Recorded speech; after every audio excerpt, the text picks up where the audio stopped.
she talks about Mary Carmichael's novel life adventure.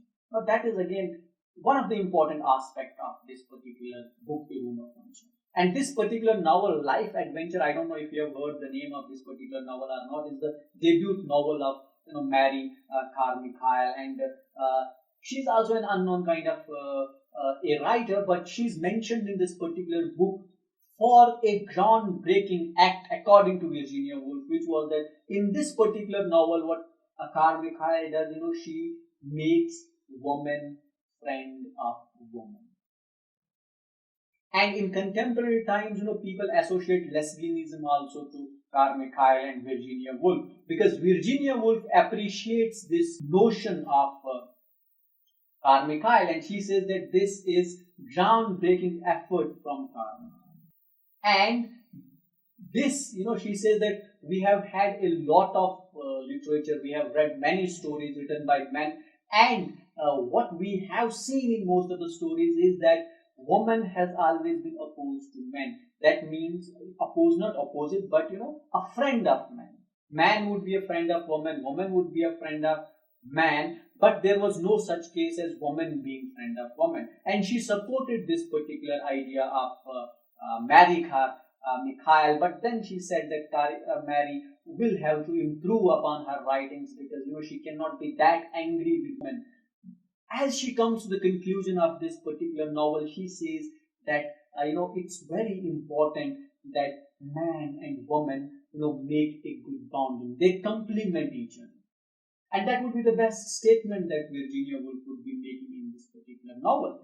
That both male and females, they have to complement each other to survive, and she gives reasons for it. For example, she quotes Samuel Taylor Coleridge, who said that the best minds are androgynous.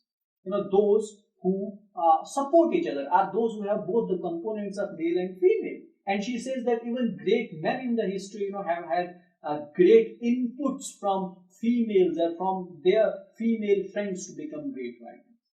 So, in order to become great or make a great society, both men and women have to walk hand in hand, and they need not to look upon each other as enemies. And there is no need that females would start writing angrily against men would start writing angrily against females would try to go against men would try to go against women, and the oppression and the subjugation continues. In this way we would reach nowhere.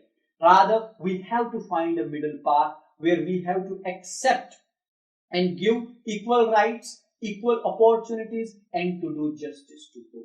And she says, and I quote, androgynous mind transmits emotions without impediment.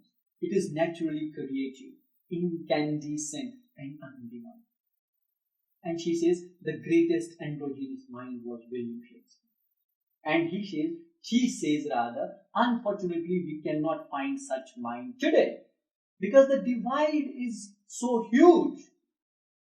We have entered into this stringently sex-conscious age, where it is very difficult to differentiate between, where it is very difficult to bring the two sexes together, the two males and females together. So finding an example like William Shakespeare is also difficult.